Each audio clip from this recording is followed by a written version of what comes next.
Good morning मेरे प्यारे बच्चों। आज मैं आप सभी को पाठ 2 सूक्ष्म जीव के वीडियो भाग 6 में अग्रगोत्री प्रश्नों के बारे में पढ़ाएंगे। सबसे पहले प्रश्न संख्या 1, सूक्ष्म जीवों के अध्ययन को क्या कहते हैं। बच्चों, मैं आपको वीडियो भाग 1 में ही सूक्ष्म जीवों के बारे में पढ़ा चुका हूँ। आज वही क्वेश्चन अग्रगोत्री प्रश्न में आया हुआ है कि सूक्ष्म जीवों के अध्ययन को क्या कहते हैं। तो बच्चों, सूक्ष्म जीवों के अध्ययन को सूक्ष्म जीव विज्ञान कहते हैं। ठीक, इसका उत्तर क्या होगा बच्चों? सूक्ष्म जीव विज्ञान। ठीक, अब आता है प्रश्न संख्या 2, जीवाणु पौधों के समान क्यों होते हैं।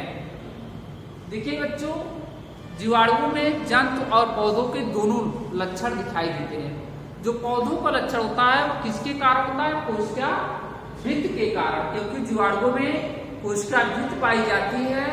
यह जो है लक्षण आपके पौधों में भी पाई जाती है। यह कोशिका भित्ति किसकी बनी होती है? सेल्यूलोज की बनी होती है। ठीक, तो बच्चों प्रश्न संख्या 2 का उत्तर क्या होगा? कोशिका भित्ति। ठीक, अब प्रश्न संख्या 3, माइसीलियम से आप क्या समझते हो। ठीक, माइसीलियम से आप क्या समझते हो। तो बच्चों, आप कवक का अगर स्ट्रक्चर या मशरूम आप देखे होंगे तो उसमें आप धागे जैसी संरचना दिखाई देती है। जो धागे जैसी संरचना दिखाई देती है, इस तरह की स्ट्रक्चर, ठीक बेटा, तो आपके एक इसे बोलते हैं हाइफी। क्या बोलते हैं बेटा? हाइफी। ठीक, और इस हाइफी के समूह को हम क्या बोलते हैं? माइसीलियम। ठीक, वही माइसीलियम से आप क्या समझते हो? कवकों का शरीर धागे के समान रचना होती है, जिसे क्या कहते हैं? हाइफी। और हाइफी के इस समूह को ही हम माइसीलियम कहते हैं। ठीक बच्चों, अब आता है प्रश्न संख्या 4। प्रश्न संख्या 4 है भोजन विषाक्तता, फूड पॉइजन क्या है? What is food poisonous? तो सूक्ष्म जीव द्वारा भोजन में उत्पन्न रोगों के कारण भोजन जो है खाने योग्य नहीं रह जाता है, जिसे हम भोजन विषाक्तता कहते हैं। तो बच्चों, ये अभी तक अग्रगोत्री प्रश्न थे। इसके बाद आपको रिक्त स्थानों की पूर्ति कीजिए। तो बच्चों, प्रश्न संख्या 10 में आपका पहला क्वेश्चन है, जीवाणु डैश के द्वारा प्रजनन करते हैं। तो बच्चों, अपने बुक में प्रश्न संख्या 10 रिक्त स्थानों की पूर्ति कीजिए में पहले का आंसर उत्तर होगा द्विविखंडन। बच्चों, जीवाणु द्विविखंडन के द्वारा प्रजनन करते हैं। ठीक, पहले क्या करेंगे? द्विविखंडन। अब आता है दूसरा ऑप्शन, डैश मृदा के वायुमंडलीय नाइट्रोजन को स्थिर करते हैं। तो बच्चों, जो नाइट्रोजन का स्थिरीकरण होता है वह राइजोबियम जीवाणु द्वारा होता है।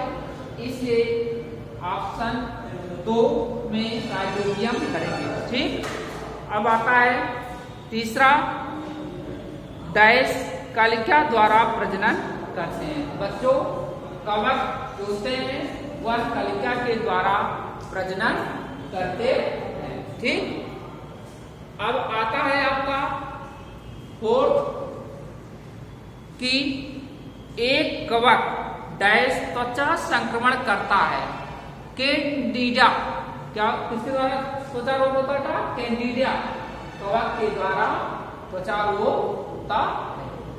अब बच्चों, प्रश्न संख्या अंगन चयनात्मक प्रश्न, सत्य असत्य, मतलब जो वाक्य सही होंगे उनके सामने सत्य, जो वाक्य गलत होंगे उनके सामने असत्य लिखेंगे। तो बच्चों पहला जो सेंटेंस है वह है वायवीय जीवाणु ऑक्सीजन की उपस्थिति में श्वसन नहीं कर सकते हैं। तो बच्चों यह पहला जो वाक्य है वह क्या होगा, आपका असत्य होगा। ठीक, ओके। अब आता है आपका दूसरा जो दिया है कि अधिकतर कवक माइसीलियम के बने होते हैं। किसके बने होते हैं, माइसीलियम के बने होते हैं। अभी आपको मैं अर्थोलॉजिकल प्रश्न संख्या 4 में माइसीलियम के बारे में बताया हूं।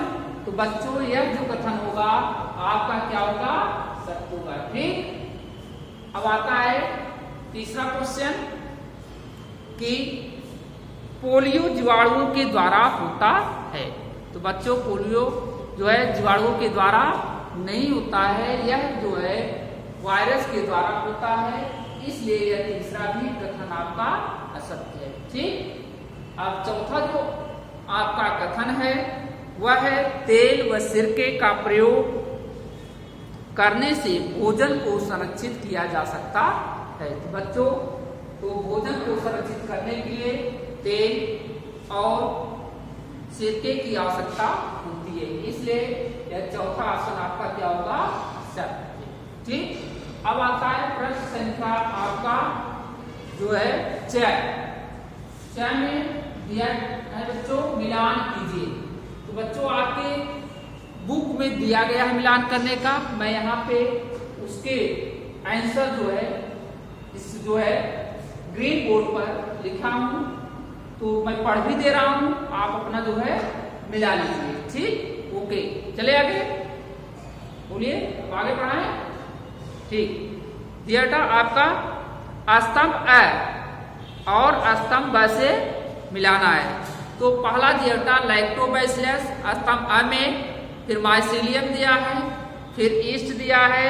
जो LSP दिया बेटा वहां पे गलत छपा हुआ, उसके स्थान पे आप LSD लिख लीजिएगा। ठीक, पांचवा दिया वायरस।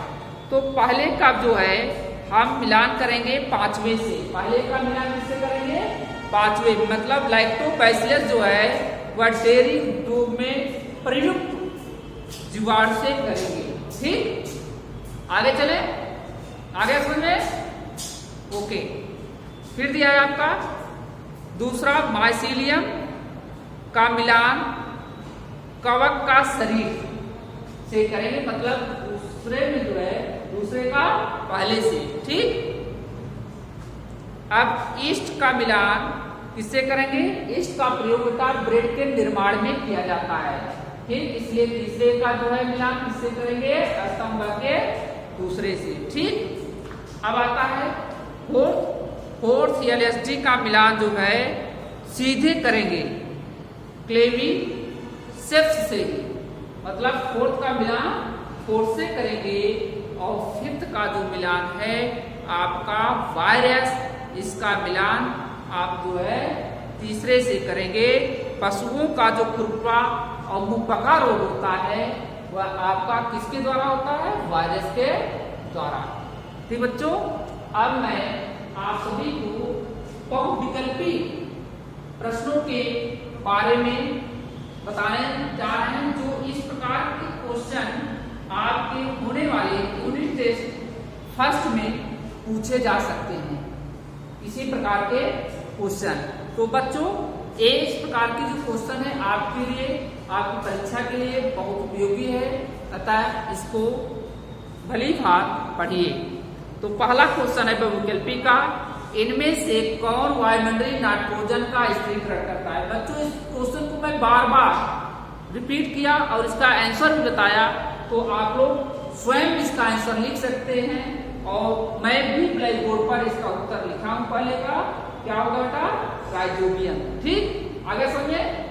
फिर आपका दूसरा क्वेश्चन दिया है, इनमें से कौन जीवाणुरोधी के स्रोत के रूप में प्रयोग किया जाता है। तो बच्चों आपको कवक के बारे में बताए थे, कवक के औषध के बारे में बताए थे। तो उसमें एक था कवक जो है पेनिसिलिन नोटाइटम। ठीक, एक प्रकार का कवक होता है, उससे पेनिसिलिन जो है एंटीबायोटिक मेडिसिन बनाई जाती है।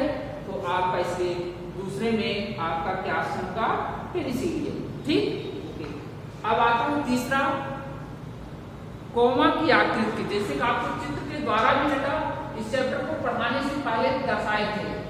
ठीक, इस प्रकार की जो कामा जैसी जो आकृति दीवार की, वह उसे बोलते हैं विब्रियो।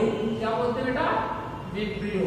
ठीक, अब आपका जो आसन है कोट। ठीक, तो आपका